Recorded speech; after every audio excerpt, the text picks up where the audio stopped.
بسم اللہ الرحمن الرحیم والصلاة والسلام علی رسولہ الکریم وعلی آلہ وصحبہ اجمعین۔ رمضان المبارک کا آخری جمعہ ہے۔ چاروں جمعوں کے فرض ہونے میں فضیلت میں کوئی فرق نہیں، جیسے پہلا جمعہ فرض ایسے آخری جمعہ فرض، جو پہلے جمعے کا اجر ہے وہی آخری کا ہے، لیکن چونکہ اس کے بعد رمضان کا اختتام ہوتا ہے، جمعہ آگے شوال میں چلا جاتا ہے، تو ماشاءاللہ لوگ اس کا زیادہ اہتمام کرتے ہیں، شوق سے تشریف لاتے ہیں۔ فرض ہونے کے لحاظ سے سارے برابر ہیں۔ رمضان المبارک میں شیطان قید ہو جاتا ہے، جس کی وجہ سے نمازیں بھی بڑھ جاتے ہیں، روزہ رکھنے والے بھی ہوتے ہیں، قرآن پڑھنے والے بھی ہوتے ہیں، ذکر کرنے والے بھی ہوتے ہیں۔ بہت سے لوگ رشوت نہیں لیتے کہ رمضان آ گیا ہے، بہت سے لوگ ملاوٹ نہیں کرتے رمضان آ گیا ہے۔ جو ہی رمضان جاتا ہے تو پھر وہ رشوت بھی حلال ہو جاتی ہے، ملاوٹ بھی حلال ہو جاتی ہے، جھوٹ بھی حلال ہو جاتا ہے، اور نماز حرام ہو جاتی ہے۔ 5 وقت نماز پڑھتے جو ہی عید کا چاند نظر آیا نماز چھوڑ دی۔ اس سارا سال نماز نہیں پڑھتے، سارا مہینہ قرآن پڑھتے ہیں، اور جو ہی آخری رات ہوتی ہے چاند نظر آتا ہے تو قرآن پڑھنا چھوڑ دیتے ہیں۔ تو بھائیو، میں کچھ ضروری باتیں عرض کرنا چاہتا ہوں۔ نماز اس امت کی پہچان ہے، اور میرے نبی نے فرمایا جعلت قرۃ عینی فی الصلاۃ، میری آنکھوں کی ٹھنڈک نماز ہے۔ بلال، اذان دو، مجھے ٹھنڈک پہنچاؤ، اذان دو، مجھے ٹھنڈک پہنچاؤ۔ اذان کی آواز سن کے اللہ کے نبی ایسے ہو جاتے تھے جیسے کسی کو پہچانتے ہی نہیں۔ عائشہ رضی اللہ تعالیٰ عنہا فرماتی ہیں کہ گھر میں ہوتے تھے، خوش باش باتیں ہو رہی، جو ہی اذان کی آواز آتی آپ ایسے ہو جاتے جیسے ہم میں سے کسی کو پہچانتے ہی نہیں۔ تو میرے بھائیو، ایک بہت بڑا مجمع اللہ کے فضل سے یہیں اسی عائشہ مسجد میں کافی عرصے کے بعد، میرے تو اب اکثر سفر ہوتے ہیں، میں نے عشاء کی نماز پڑھی تو بالکل ساری مسجد بھری ہوئی تھی، اور تھوڑی سی میں نے ترغیب دی تو اللہ کے فضل سے سارے 20 تراویح پڑھ کے گئے۔ لیکن اب جب رمضان جائے گا تو ساتھ ہی نماز بھی چلی جائے گی، اور میرے رب نے جتنا زور نماز پہ لگایا ہے اور کسی عبادات میں اور کسی پر اتنا زور نہیں لگایا۔ اقیم الصلاۃ وآتوا الزکاۃ، نماز اور زکوٰۃ، نماز جسم کی عبادت، زکوٰۃ مال کی عبادت، نماز اللہ کا حق اور زکوٰۃ اللہ کے بندوں کا حق ہے، وہ بھی اللہ کے امر اور حقوق میں سے۔ قرآن میں 10 دفعہ اکٹھا اللہ لے کر آئیں، اقیم الصلاۃ وآتوا الزکاۃ، اقیم الصلاۃ وآتوا الزکاۃ۔ یہ 9 دفعہ تو ہے اقیم الصلاۃ وآتوا الزکاۃ، اور 10ویں دفعہ ہے اقمنا الصلاۃ وآتینا الزکاۃ، عورتوں سے خطاب کہ تم مستورات بھی نماز قائم کرو اور زکوٰۃ ادا کرو۔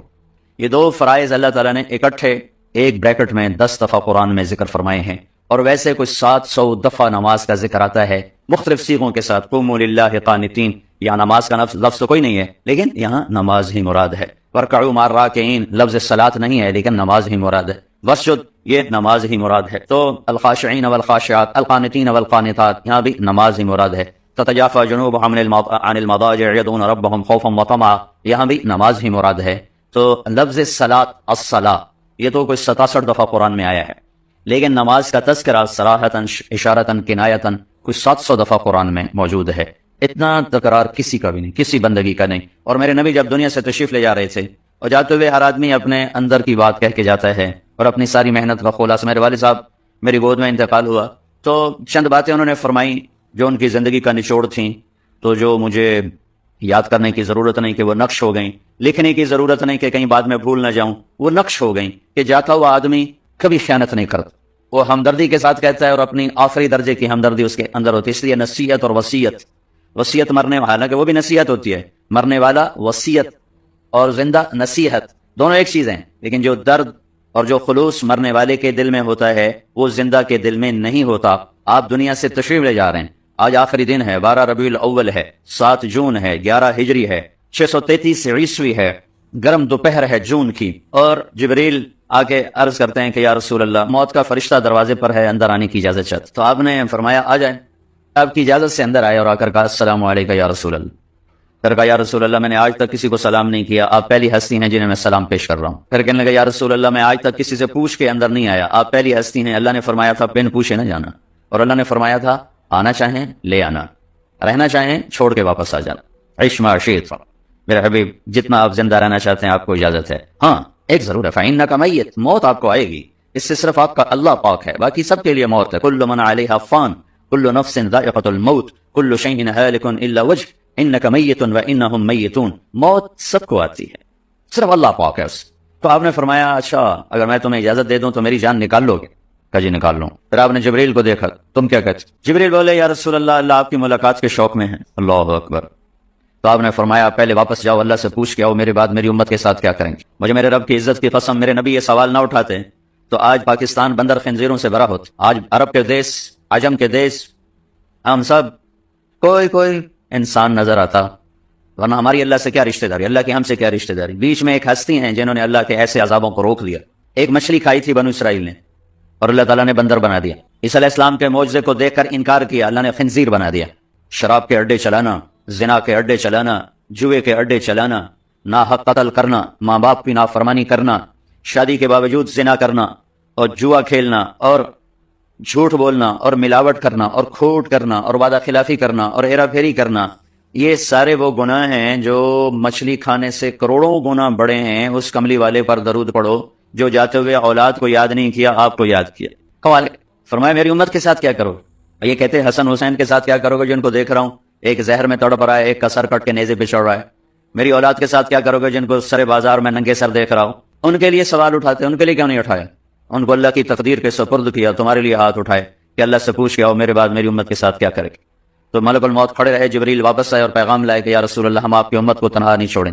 اللہ تعالیٰ فرما رہے گا الآن قرۃ عینی، اب میری آنکھیں ٹھنڈی ہیں، اللہم الرفیق الاعلیٰ، یا اللہ مجھے بے شک اب اپنے پاس بلا لے۔ تو وہ جو جب آپ نے یہ کہا نا کہ یا اللہ بس ٹھیک ہے، تو اس پر جبریل بھی غمگین ہو گئے۔ جبریل بولے یا رسول اللہ میرا بھی آج آخری دن ہے، آج کے بعد میں کبھی لوٹ کے دھرتی پہ نہیں آؤں گا وحی کے ساتھ۔ یعنی آدم علیہ السلام سے وحی کا جو سلسلہ چلا وہ آج جناب رسول اللہ صلی اللہ تعالی علیہ وسلم پر ہمیشہ کے لیے ختم ہو گیا۔ اب اس کے بعد نہ کوئی نبی آئے گا نہ کوئی رسول آئے گا، جو آئے گا وہ جھوٹا ہوگا، دجال ہوگا، کذاب ہوگا۔ آپ آخری ہیں، آپ کے بعد کسی نبی کی کوئی گنجائش نہیں ہے۔ ما کان محمد ابا احد من رجالکم ولکن رسول اللہ وخاتم النبیین، آپ آخری ہیں اور سارے رسولوں کے سردار ہیں۔ جب آپ نے ملک الموت کو اجازت دے دی روح قبض کرنے کی تو اس وقت دو وصیتیں فرمائیں جو سارے دین کا خلاصہ ہیں، دو وصیتیں فرمائیں جو سارے دین کا خلاصہ ہیں۔ کیا؟ الصلاۃ وما ملکت ایمانکم۔ حقوق، سارے دین کو ہم تقسیم کرتے ہیں، حقوق اللہ، حقوق العباد، یہ عام ہماری ٹرم ہے، حقوق اللہ، حقوق العباد۔ سارے دین کو دو لفظوں میں بیان کیا، الصلاۃ حقوق اللہ، نماز نہ چھوڑنا، حقوق العباد وما ملکت ایمانکم، میری امت کے غریبوں پر رحم کرنا، جو کمزور طبقہ ہے، مزدور طبقہ ہے، غلام طبقہ ہے، نوکر طبقہ ہے، مرد یا عورت ہیں، ان پہ رحم کرنا۔ ان دو لفظوں کو آپ دہرا کر گویا پورے 30 سپارے قرآن اور تقریباً 10 لاکھ احادیث ہیں، ان سب کا خلاصہ آپ دو لفظوں میں فرما رہے تھے، میری امت نماز نہ چھوڑ، نماز نہ چھوڑ، میری امت کے غریبوں پر رحم کرنا، جو تمہارے ملازم، تمہارے نوکر، تمہارے غلام، تمہارے کارندے، تمہارے کارکن، تمہارے مزدور، ان پر رحم کرنا، رحم کرنا۔ میرے بھائیو 100 میں 10% تو نمازی ہیں، لیکن 100 میں ایک بھی نہیں جو مزدور پہ رحم کرتا۔ 100 میں 15-20 بھی نمازی مل جاتے ہیں، لیکن 100 میں ایک ایسا نہیں ملتا جو نوکر کے ساتھ محبت سے بولے، نرمی سے بولے، شفقت سے بولے، اس کی کمی سے درگزر کرے، اس کی کوتاہی سے درگزر کرے۔ نوکروں کے لیے طبیعتوں میں فرعونیت ہے، لیکن 100 میں 10-15 نمازی مل جاتے ہیں۔ 90% نے آج اللہ کا بہت بڑا حکم، لیلۃ القدر، انا انزلناہ فی لیلۃ القدر وما ادراک ما لیلۃ القدر، لیلۃ القدر خیر من الف شہر، تنزل الملائکۃ فیہا باذن ربہم من کل امر، سلام ہی حتی مطلع الفجر۔ ہم نے قرآن کو لیلۃ القدر میں اتارا، تمہیں کیا خبر کہ لیلۃ القدر کیا ہے؟ لیلۃ القدر 1000 مہینوں سے بہتر ہے، اس میں فرشتے اترتے ہیں اور یہ صبح تک رہتی ہے۔ لفظ قدر عربی میں اس کا ایک مطلب ہے قیمت، تو اللہ نے کہا میں تمہیں بتاؤں، آپ سب تاجر بیٹھے ہو، لیلۃ القدر کی قیمت کیا ہے؟ 1000 مہینوں سے بہتر ہے، 1000 مہینوں سے بہتر ہے۔ اب 1 روپے پر 1000 نفع لے سکتے ہیں؟ دنیا میں کوئی ایسا کاروبار ہے؟ جو ہیروئن بیچتے ہیں وہ بھی نہیں لے سکتے، اور میرا اللہ کہہ رہا ہے ایک رات 1000 مہینے، یعنی کوئی 82-83 سال۔ یہ تو آ گیا پہلا قدر۔ دوسرا اس کا مطلب ہے تنگ پڑ جانا، تنگ پڑ، فقدر علیہ رزقہ، تو تنزل الملائکۃ فیہا، تنزل الملائکۃ والروح فیہا، کہ اس رات اتنے فرشتے اترتے ہیں کہ زمین تنگ پڑ جاتی ہے، سبحان اللہ، اتنے فرشتے آتے ہیں زمین تنگ پڑ جاتی ہے۔ تیسرا مطلب ہے قدر، مقدار کو، تو اللہ تعالیٰ نے اس کا آخری مطلب بھی بتایا، سلام ہی حتی مطلع الفجر، کہ یہ فجر کی نماز تک، فجر کی اذان تک یہ رہتی ہے۔ 3 مطلب ہیں قدر کے، تینوں اللہ نے قرآن میں کور کیے۔ قیمت کیا ہے؟ 1000 مہینوں سے بہتر۔ تنگی کیا ہے؟ فرشتوں سے زمین بھر جاتی ہے۔ مقدار کیا ہے؟ صبح صادق۔ لیلۃ القدر 27 کی نہیں ہوتی، 21، 23، 25، 27، 29۔ اب یہ 5 راتیں جاگنے چھٹ، آپ لوگ تو ویسے رات کے بادشاہ ہو، جاگ لو۔ تو لیلۃ القدر مسجد میں نہ گزارو، گھر میں گزارو. یہ مسجدوں میں اشتہار لگ جاتے ہیں، فلاں کے ساتھ شب قدر گزاریں، فلاں حضرت کے ساتھ شب قدر گزاریں. پھر ادھر کوئی صلاۃ تسبیح پڑھ رہا ہے باجماعت، عورتیں صلاۃ تسبیح کی جماعت کرا رہی ہیں، اور پتہ نہیں اور کتنی عجیب و غریب قسم کی عبادات شروع ہو جاتی. یہ نفلی عبادت ہے، میرے نبی گھر میں پڑھتے تھے. آپ نے اشراق کے سوا ہر نفل گھر پڑھا، ہر سنت گھر میں پڑھی. تو آپ لیلۃ القدر کو یہ مستورات بھی آپ بھی اکٹھے ہو کے نہیں منانا، الگ الگ مصلی بچھا کر اپنے اللہ سے رونا دھونا کرو، اپنے اللہ کو منانا کرو. میں بھی کروں، آپ بھی کریں. نوافل کی جیسے ابھی شب برات گزری تو اشتہار تھے. میں جا رہا تھا ادھر علام آباد میں، ایک جنازہ ہو گیا تھا، تو اشتہار فلاں حضرت کے ساتھ شب برات گزاریں، فلاں مسجد میں شب برات گزاریں، فلاں جگہ شب برات گزاریں. بھائی وہ گھر میں منانے کی ہے، مسجد میں نہیں. میرے نبی نے نفلوں کو تنہائی میں ادا کیا، فرض کو مجمع میں ادا کیا. لیلۃ القدر میں جاگنا نفل ہے. اور پھر جب اکٹھے ہو جائیں گے لوگ اور عورتیں تو پھر ساتھ غیبت بھی چلے گی، اور ایک غیبت کا بول ساری رات کو اڑا کے رکھ دے گا. مردوں یا عورت اکٹھے ہو جائیں غیبت سے تو بچتے نہیں، نہ ہی رک سکتے ہیں. سندھ سے ہم بائی روڈ آ رہے تھے، کراچی سے بائی روڈ جماعت تھی، تو وہ راستے میں بڑی غیبت کریں، نوجوان تھے سارے نئے نئے. میں چپ کر کے سنتا رہا. جب کوئی 2 دن گزر گئے نا تو ہمارے پاس بڑی وین تھی. میں نے کہا بچوں ایک نصیحت کرتا ہوں کہ غیبت نہ کیا کرو، مذاق کرو، ہنسا کرو، کھیڑا کرو، غیبت نہ کرو. تھوڑی سی میں نے اس پہ بات کی تو بڑے متاثر ہو. کہا جی ٹھیک ہے انشاءاللہ آئندہ بالکل نہیں کریں. کوئی آدھا گھنٹہ گاڑی میں سناٹا رہا. آدھے گھنٹے کے بعد ایک بولے مولانا یہ غیبت نہ کریے تو پھر گلاں کی کریے. یہ میرا کلچر ہے. لہٰذا عورتیں عبادت کے لیے بھی اکٹھی ہوں گی تو غیبت شروع ہوگی، مرد مسجد میں اکٹھے ہوں گے وقت ضائع ہوگا، غیبت شروع ہوگی. میرے بھائی بہنوں، ہر نفل کو گھر میں گزار. اپنے گھر کو بابرکت بناؤ، اپنے گھروں میں نفل پڑھو، تلاوت کرو، ذکر کرو. صرف اشراق کے نفل میرے نبی مسجد میں پڑھتے تھے 2 رکعت، باقی ہر نفل آپ نے مسجد میں ادا کی. تو یہ چند چیزیں رمضان کے متعلق میں نے عرض کی ہیں. اب ایک بڑی اہم بات میں آپ کے سامنے عرض کرنا چاہتا ہوں. رمضان کی دولت کس سے ملے گی؟ رمضان کی برکات کس سے ملیں گی اور کون محروم ہو جائے گا؟ آپ نے فرمایا 4 آدمی ایسے ہیں جن کی رمضان اور شب قدر میں بھی بخشش نہیں ہوتی، بس اس سے ہم اپنے آپ کو بچا لیں. کون ہے یا رسول اللہ؟ آپ نے کہا مدمن خمر، شراب کا عادی. کبھی کوئی پی لے توبہ کر لے، میں اس کی اجازت نہیں دے رہا ہوں. مدمن کا لفظ ہے جو روزانہ شراب پیتا ہے، اس کی رمضان میں بخشش نہیں. عاق لوالدیہ، جو ماں باپ کا نافرمان ہے، اس کی بخشش نہیں. قاطع الرحم، رشتہ داروں سے لڑنے والا، اس کی بخشش نہیں. المشاحن، دل میں بغض رکھنے والا، اس کی بخشش نہیں. ہر وہ چیز جو میرے آپ کے لیے نقصان دے اللہ نے حرام کر دی. ہر وہ چیز جو میرے آپ کے لیے مفید ہے اللہ نے حلال کر دی. سود حرام کر دیا. ہمارے پاکستان کی معیشت نہیں، پوری دنیا کی معیشت ڈوبی پڑی ہے. سارے ملک قرضوں پہ چل رہے ہیں. سود نے پوری دنیا کو تباہ کر دیا.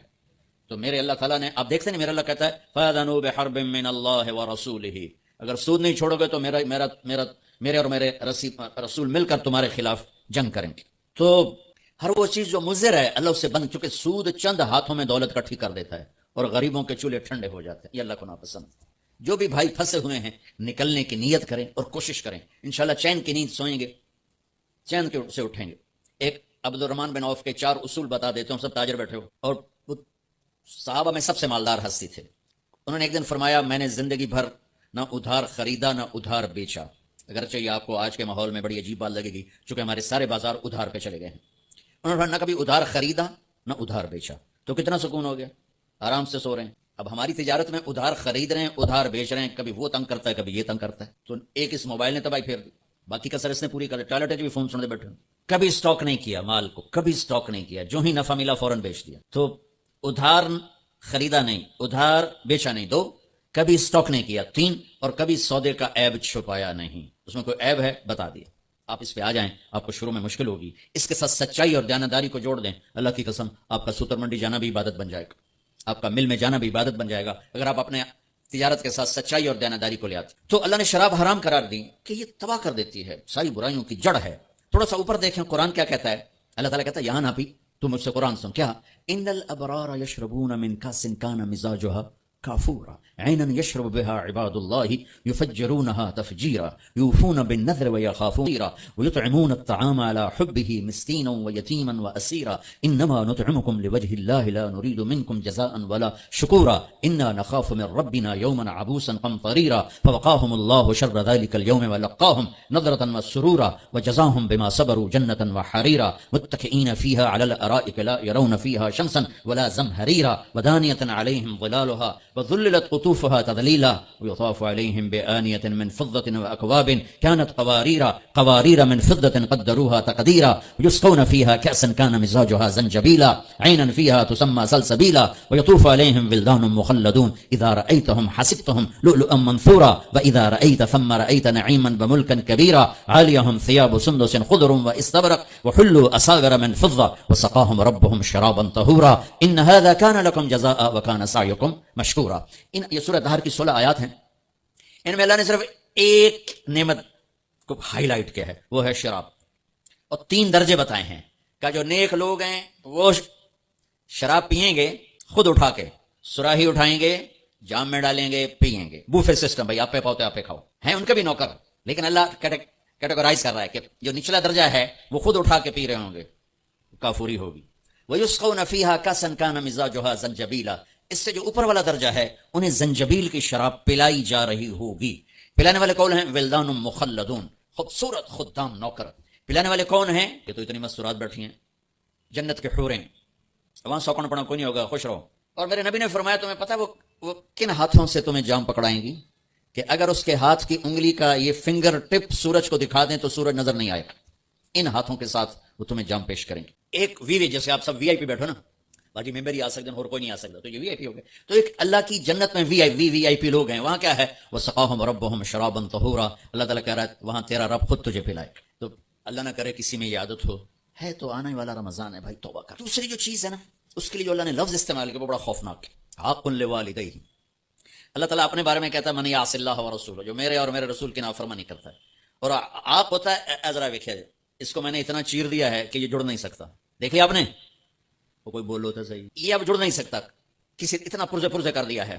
آقا کہتے ہیں کسی کو پرزے کر دیں، چیر کے رکھ دیں. تو یہاں بڑا خوفناک لفظ اللہ نے نبی نے استعمال کیا کہ جو اپنے ماں باپ کے دلوں کے ٹکڑے کر دے، جگر کو جلا کے رکھ دے، اس کم بخت کی پورے رمضان میں بخشش. کبھی آواز اونچی ہو جانا، کبھی سخت بول جانا فطرت ہے، انسان ہے، بشر ہیں، بچے بھی اکھڑ جاتے ہیں. لیکن ایک وہ ہے بندہ جس نے اپنے ماں باپ کے دل کو جلا کے رکھ دی. ہمارے قریبی پڑوسی ذمہ دار تھے، میرے والد صاحب کے تعلق والے، فوت ہو گئے. مجھے ملنے آئے، کہیں گے بیٹا ہمارے بیٹے نے ہمیں اتنا تنگ کر دیا ہے، وہ آگ میں جل رہا ہو تو ہم میاں بیوی اس کے لیے دعا نہیں کریں گے کہ یا اللہ انہوں بچا لے. باپ، والد اور والدہ مل کر یہ بات کر رہے ہیں کہ اگر جل رہا ہو ہمارے سامنے آگ میں تو ہم اس کے لیے دعا نہیں کریں گے کہ یا اللہ اس کو بچا لے. دلوں کو ٹکڑے کر دینے والا، ماں باپ کے دل کو، جگر کو چیر دینے والا، وہ ساری رات میرے نبی نے فرمایا جس نے ماں باپ کو دکھ دیا اس پہ اللہ کی لعنت، اس پہ فرشتوں کی لعنت، اس پہ زمین آسمان کی لعنت. نہ ان کی نماز قبول ہے، نہ روزہ قبول ہے، نہ صدقہ قبول ہے. میرے نبی جنت میں گئے تو آپ نے تلاوت سنی. آپ نے کہا یہ کون تلاوت کر رہا ہے؟ کہا جی حارثہ بن نعمان تھا. بڑے حیران ہوئے، حارثہ بن نعمان تو زندہ بیٹھا ہے. اب میں آپ اسپیکر کوئی مل جل کے آپ کو 1000-1200 کا مجمع ہے تو آپ کے لیے اسپیکر لگا ہوا ہے. حارثہ مدینے میں قرآن پڑھتا ہے، 7 آسمان کو چیر کے آواز جنت میں چلی جاتی. آپ نے کہا وہ کیسے؟ کہا جی ماں کی ایسی خدمت کی ہے کہ جب قرآن پڑھتا ہے اللہ ساری جنت کو سناتا ہے. سبحان اللہ. اور آپ کو قرآن سے بتاؤ، وَقَضَىٰ رَبُّكَ أَلَّا تَعْبُدُوا إِلَّا إِيَّاهُ، اللہ نے اپنا حق صرف ایک آیت میں بتایا. اب سننا، وَبِالْوَالِدَيْنِ إِحْسَانًا إِمَّا يَبْلُغَنَّ عِندَكَ الْكِبَرَ أَحَدُهُمَا أَوْ كِلَاهُمَا فَلَا تَقُل لَّهُمَا أُفٍّ وَلَا تَنْهَرْهُمَا وَقُل لَّهُمَا قَوْلًا كَرِيمًا وَاخْفِضْ لَهُمَا جَنَاحَ الذُّلِّ مِنَ الرَّحْمَةِ وَقُل رَّبِّ ارْحَمْهُمَا كَمَا رَبَّيَانِي صَغِيرًا رَبُّكُمْ أَعْلَمُ بِمَا فِي نُفُوسِكُمْ إِن تَكُونُوا صَالِحِينَ فَإِنَّهُ كَانَ لِلْأَوَّابِينَ غَفُورًا. 9 جملے اللہ نے ماں باپ کے حق میں اتارے. 9 جملے. اگر آپ کے والدین زندہ ہیں تو اللہ کے واسطے ان کی دعا لے. ایک خاتون نے پیغام بھیجا، جی میرے خاوند انتقال ہو رہا ہے، کلمہ نہیں پڑھا جا رہا. صحابی علقمہ رضی اللہ عنہ، آپ تشریف لے گئے. اب کہلوانے والے رسول اللہ اور کہنے والا صحابی. آپ نے کہا بیٹا کہو لا الہ الا اللہ. کہا جی کہا نہیں جاتا، بول رہا ہے کلمہ نہیں پڑھا جا رہا. تو آپ نے فوراً پوچھا والدین میں کون زندہ؟ کہا جی ماں. آپ نے پوچھا ناراض ہے؟ کہا جی ہاں. تو آپ نے پیغام بھیجا آپ آتی ہیں یا میں آ جاؤں؟ انہوں نے کہا نہیں یا رسول اللہ میں ہی آ جاتی. وہ آئی تو آپ نے کہا آپ اپنے بیٹے سے ناراض ہیں؟ کہا جی میں ناراض ہوں. کیا ناراضگی؟ اب سننا ذرا کیا ناراضگی ہے. کہا یا رسول اللہ کوئی گلہ نہیں اس کے دین کا، راتوں کو اٹھ کے تہجد میں قرآن پڑھتا ہے، دن میں روزے رکھتا ہے، لیکن جب بھی مجھ سے بات کرتا ہے تو بڑی بدتمیزی سے کرتا ہے، اوکھا ہو کے بولتا ہے، تو اس سے میرا دل ٹوٹ گیا ہے. آپ نے فرمایا معاف کر دو. تو اتنی دکھی تھی، اللہ کے نبی کے کہنے پر بھی کہا یا رسول اللہ میرا جی نہیں چاہتا میں اسے معاف کروں. آپ نے فرمایا اگر میں اسے آگ میں جلاؤں تو سفارش کرو گی؟ کہا جی پھر تو کروں گی، اتنا تو میرا جگر نہیں کہ جلتا دیکھو. آپ نے فرمایا اگر تو نے اسے معاف نہ کیا تو یہ اللہ کی آگ میں جلے گا. اچھا یا رسول اللہ میں معاف کرتی ہوں. آپ نے کہا بیٹا کہو لا الہ الا اللہ. اس نے کہا لا الہ الا اللہ محمد رسول اللہ، اور اس کی جان نکل گئی. پھر آپ نے اس کا جنازہ پڑھایا، قبر میں اتارا، اور پھر اعلان کیا جس نے ماں باپ کو تنگ کیا اس پہ اللہ کی لعنت، فرشتوں کی لعنت، زمین آسمان کی لعنت. نہ ان کی نماز قبول ہے، نہ روزہ قبول ہے، نہ اس کا صدقہ قبول ہے. تو عاق لوالدیہ، عاق لوالدیہ. تو بھائیو ماں باپ بہت بڑا خزانہ ہے. میرے نبی جیسی ہستی نے کہا کاش میری ماں ہوتی تو ان کی ایسی خدمت کرتا کہ میں عشاء کی نماز کے مسئلے پہ کھڑا سورۃ فاتحہ پڑھ رہا ہوتا اور ادھر سے آواز آتی محمد، تو میں اپنی ماں کے لیے نماز توڑ دیتا. تو اپنے والدین کی دعا لینا بہت بڑا سرمایہ ہے، بہت بڑا خزانہ ہے. تیسرا میرے نبی نے فرمایا قاطع رحم، رشتوں کو توڑنے والا، لڑائی جھگڑے کرنے والا. میرے بھائیو اسلام پیغام محبت ہے، نفرت نہیں. اسلام پیغام اس کے ساتھ دوسرے کو بھی جوڑ دوں، المشاحن، جو دل میں کسی کے لیے نفرت رکھتا ہو، بغض رکھتا ہو، کینہ رکھتا ہو، حسد رکھتا ہو، ان سب کے لیے جنت کے دروازے بند ہو جاتے. پوری دنیا کے انسانوں کی مشترکہ ڈیمانڈ عزت دو، محبت دو، درگزر کرو. یہ ماسٹر کی ہے. جیسے یہ جاتے ہیں نا حرم شریف، تو بڑے بڑے ہوٹل بن گئے ہیں، کتنے 100,000 کمرے ہیں، تو ہر کمرے کا ایک وہ کارڈ ہوتا ہے جس سے وہ کھل جاتا ہے. لیکن ایک کارڈ عملے کے پاس ہوتا ہے جس سے سارے کمروں کے دروازے کھل جاتے ہیں. پوری دنیا کے مرد عورتوں کے دل ایک کمرہ ہے، اس پر دروازہ لگا ہوا بند ہے، اس کی جو چابی ہے نا وہ محبت ہے. ماسٹر کی محبت دو، عزت دو، احترام دو، کوئی خطا ہو جائے معاف کرو. اگر یہ صفت نہیں ہے تو رمضان کے روزے بھی معاف نہیں کروا سکیں گے. نکالو. اب تو اتنے حالات ہیں کہ متوسط طبقہ بھی زکوٰۃ کا مستحق ہے. اپنے زکوٰۃ سے بڑھ کے نکالو، کیونکہ زکوٰۃ دینے والا بخیلوں سے تو نکل جاتا ہے، لیکن سخیوں میں داخلہ اس سے اوپر کرے گا تو 2,500 دے دیا نا 1,00,000 میں سے، تو باپ پہ بخیل کا لیبل نہیں لگے گا، لیکن سخی کا بھی نہیں لگے گا. اوپر 54 خرچ کر دو تو ایک سٹیپ آپ آ جائیں گے. سخی بن کے زندگی گزارو. لوگوں پہ خرچ کرنے کا مزہ بہت ہے، جوڑنے کے مزے سے زیادہ لگانے کا مزہ ہے. تو رمضان آ رہا ہے، خرچ کریں، زکوٰۃ سے بڑھ کر دیں. انتہائی ضرورت مند ہیں ہمارے